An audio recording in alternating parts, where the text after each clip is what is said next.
أما بعد فأعوذ بالله من الشيطان الرجيم. بسم الله الرحمن الرحيم. كنتم خير أمة أخرجت للناس. وقال النبي صلى الله عليه وسلم لا تسبوا أصحابي.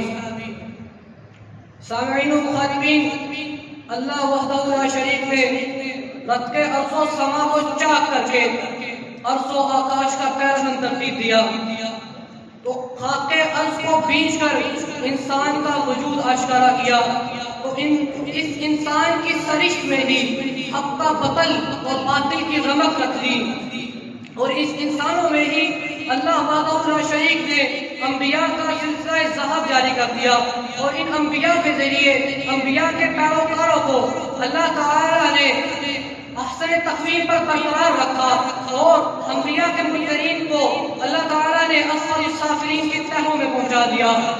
خدائے بلند و برتر نے انبیاء کے ذریعے انبیاء کے پیروکاروں کو زمین کی پستیوں کے باوجود انہیں علیشین بنا دیا، انہیں عظمت و رفعتوں کے منارے بنا دیا.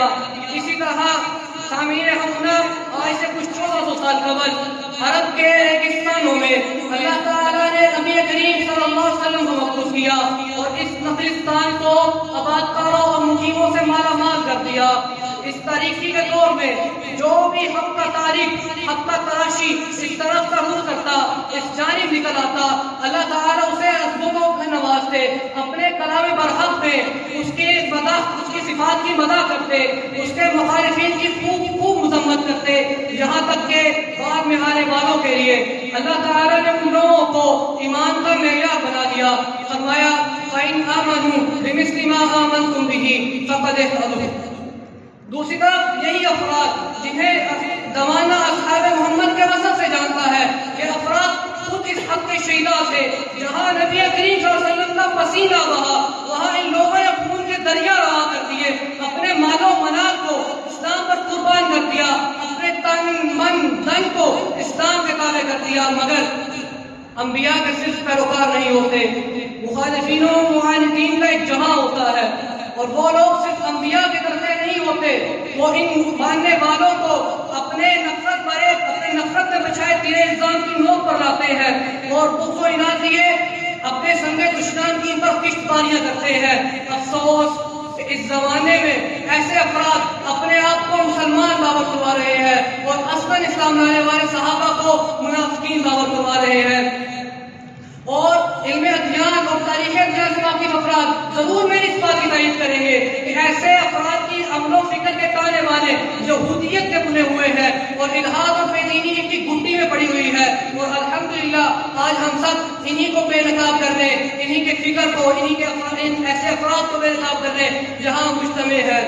شعلہ آہ سے ایک آگ لگانا ہے مجھے، شعلہ آہ سے ایک آگ لگانا ہے مجھے، خود بھی جلتا ہوں، نفس کو بھی جلانا ہے مجھے. سامعین، میں ایسی فکر حماقت کو یہ بتلا دینا چاہتا ہوں کہ اگر تم نجم شعرا پر تم بیت الجوزہ کو بھی ترجیح دیتے تو یہ تمہارے احمد ہونے کے لیے کافی تھا، مگر افسوس کہ تم نے آفتاب نیم روز کو تج کر کے اندھیروں کے ستونوں کی پناہ لے لی ہے. افسوس ہے تم پر، کفر ہے تم پر. اسی طرح سلفی صفوں کے اندر اسے کچھ نہ سمجھ افراد جو کہ تحقیق کے نام پر قصر حامان کی بنیاد رکھے بیٹھے ہیں اور تحقیق کی دقت کو چاہے یوسف کا مذاق سمجھتے ہیں، ان سے میں یہ کہہ دینا چاہتا ہوں کہ غیروں کو بلا سمجھے، مجھ کو برا جانا، سمجھے بھی تو کیا سمجھے، جانا بھی تو کیا جانا. اور اگر اپنے ارد گرد دیکھو تمہارے ساتھ ہے کون، ذرا آس پاس کو دیکھو، کب تک آخر کب تک شکو سراب کے اندر شکو سراب کے صحرا میں سراب کے پیچھے بھاگتے رہو گے. آؤ اس قبرستان میں، آؤ صحابہ کے پیار میں، تمہیں اطمینان کے جام لبوں سے لگے ملیں گے. آخر میں اپنے مخاطبین سے کہنا چاہتا ہوں کہ اٹھو اور صحابہ کا دفاع کرو. جو باقی لوگ ہیں صحابہ کے دشمن ہیں، وہ لادینیت اور الحاد کے زور سے اسلام کی وسیع تناظر کھینچ کر اسے محفوظ کرنا چاہتے ہیں. جبکہ تم اس دنیا میں موجود ہو، اٹھو، اسلام کا دفاع کرو، اپنے ایمان کے معیار کا دفاع کرو اور باطل کو پسپائی پر مجبور کرو. صرف دفاع تک محدود نہ رہو بلکہ اٹھ کر خوب حملے کرے. تمہیں چاہیے کے الجھ پر العطش کو ترجیح دو، باطل کے بقیے ادھیڑ دو، اسے کاش کر دو۔ سامعین، یہ نغمہ انادل نہیں کہ دلوں کو سرور دے، کانوں کو سرور دے، یہ نغمہ شکر با ہے، اور خودی خان کا جواب ایک شکر بیدار ہی دے سکتا ہے۔ تاب و تقنا سے چھوٹ سواری تو اپنے آپ سے نظام ہوتی ہے۔ میں صرف خدا سے دعا کرتا ہوں کہ اللہ تعالیٰ ہمارے دلوں کو ایک تازہ بنگلہ عطا کرے۔ آپ کو چاہیے ایک عمر اثر ہونے تک۔ وآخر دعوانا الحمدللہ۔